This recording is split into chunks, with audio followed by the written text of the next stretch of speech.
గాంధీ వల్ల స్వతంత్రం వచ్చిందా? ఇదేగా మన చిన్నప్పుడు పుస్తకాల్లో చదువుకున్నాం. నా కంఠంలో ఊపిరున్నంత వరకు, చేతిలో కత్తున్నంత వరకు ఏ విదేశీయుడిని నా రాజ్యంలో అడుగు పెట్టనివ్వను అని చెప్పిన వీర నారి ఝాన్సీ రాణి లక్ష్మీబాయి పోరాటం గుర్తులేదా? మన్యం వీరుడు, సమర యోధుడు, సాయుధ సూర్యుడు, స్వతంత్ర ధీరుడు, అగ్నిపిడుగు, తూటాలు తన గుండెల్ని చీల్చినా గాని వందే మాత్రమని తన చివరి శ్వాసను కూడా విడిచిన ఆయన త్యాగం మర్చిపోదామా? అల్లూరి సీతారామరాజు గారి త్యాగం మర్చిపోదామా? స్వతంత్రం నా జన్మ హక్కు, దాన్ని సాధించి తీరుతా అని చెప్పిన లోకమాన్య బాల గంగాధర్ తిలక్ స్ఫూర్తిని విస్మరిద్దామా? మీరు నా దేహాన్ని దగ్నం చేయొచ్చు కానీ నా ఆశయాన్ని కాదు అని చెప్పిన భగత్ సింగ్ గారి దూరదృష్టిని మర్చిపోదామా? ఉరికొయ్యని ముద్దాడి భరతమాత ఒడిలో అమరత్వాన్ని పొందిన వీర పాండ్య కట్టబ్రహ్మణ యొక్క క్షాత్రాన్ని వదిలేద్దామా? ఇలా ఎంతమంది రాజ్గురు, సుఖదేవ్, మంగల్ పాండే, తాంతియా తోపే, లాలా లజపత్ రాయ్, సుభాష్ చంద్రబోస్, ఎంతమంది మిత్రమా?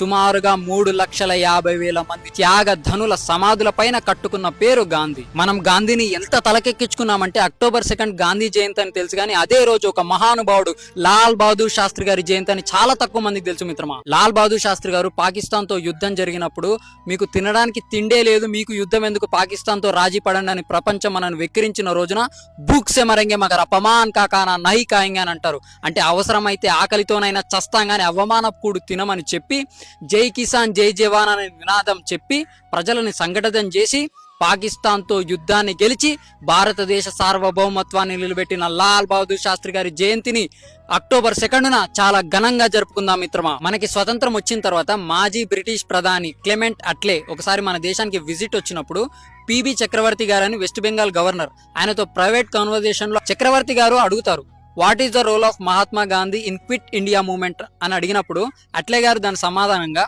ఇలా సార్కాస్టిక్ నవ్విచ్చి మీన్ని ఇమ్మాల్ అంటాడు. మిన్ని ఇమ్మల్, మరి ఎవరి వల్ల స్వాతంత్రం ఇచ్చి వెళ్ళిపోయారు మీరు, మేము ఎలా సాధించుకున్నామని అంటే అప్పుడు అట్లే ఒక సమాధానం చెప్తాడు, ఒక పేరు చెప్తాడు, సుభాష్ చంద్రబోస్ అని. సుభాష్ చంద్రబోస్ గారు ఐఎన్ఏ ఇండియన్ నేషనల్ ఆర్మీని జపాన్ లో స్థాపించి 60,000+ సోల్జర్స్ తో బ్యాటిల్ చేస్తారు బ్రిటిష్ వాళ్ళతో. అటు ఇంపాల్, కోహిమా ఇటు నుంచి బ్యాటిల్ చేస్తున్నప్పుడు బ్రిటిష్ వాళ్ళ వెన్నులో వణుకు పుడుతుంది.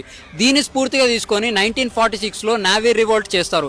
దాని తర్వాత భయపడి పారిపోతే బ్రిటిష్ వాళ్ళ పరువు పోతుందని వాళ్ళు మనకు స్వాతంత్రం ఇచ్చాం అని గొప్పలు చెప్పుకుంటారు. ఇంతటి చరిత్రను వదిలేసి బోసినవ్వుతో శాంతి చర్చలతో వచ్చింది స్వాతంత్రం అనుకోవడం మన దౌర్భాగ్యం. మనకి స్వతంత్రం రావడానికి ఎంత కష్టపడితే స్వతంత్రం వచ్చింది, ఈ డెమోక్రటిక్ కంట్రీలో బతకాలంటే అప్పుడు ఎంత త్యాగాలు చేస్తే మనకు స్వతంత్రం వచ్చిందని తెలిస్తే అకౌంటబిలిటీ పెరుగుతుంది. As a individual person what have to contribute to the nation అనే రెస్పాన్సిబిలిటీ పెరుగుతుంది.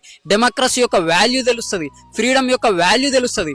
అందు గురించి చరిత్ర తెలుసుకోవాలంటది కానీ ఏదో వేరేల మీద హేట్రేట్ గురించి కాదు. ఈ దేశం నాదనడం ఎప్పటిదో పాత మాట, ఈ దేశం నేననడం ఈ నవకవితా సూక్తం.